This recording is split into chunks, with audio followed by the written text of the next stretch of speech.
overall, studying 10 years theology and 5 years psychology and 5 years art therapy, if I learned anything, that it is about the most important thing in life is to connect with each other.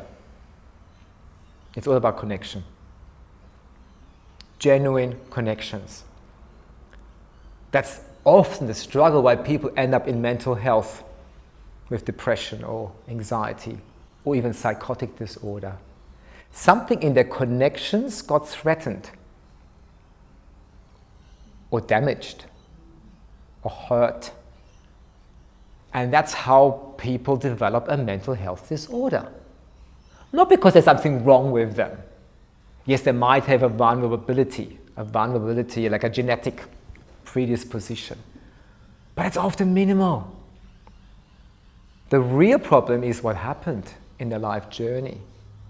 The trauma, the rejection, somebody not forgiving you. And then people become extreme in their anxiety, extreme in their depressive symptoms or psychotic symptoms. And then the doctors say, ooh, you have a mental health disorder. You need some medication. Suddenly you're up there. How did that happen? That I got the label depression. Like, what? How did it happen to me? Well, I tell you how. There's nothing wrong with you, actually, nothing. So with art therapy, what we're trying to do is addressing that, looking at that. Where's the hurt? Where's the pain?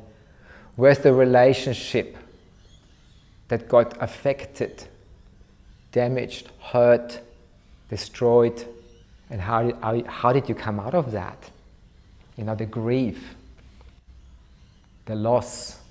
So art therapy wants to go there and see what can be done. We are organic beings. We are not a computer program that needs to be fixed. Our body is designed to heal. That's the good news. So when we're going there with art therapy, it can heal. Because our body wants to heal by itself. We just need to go there. That's kind of the journey with mental health or anything. Even physical illnesses can be addressed with art therapy to a degree. Extreme or a little bit, I don't know. Depends on your body and your mind.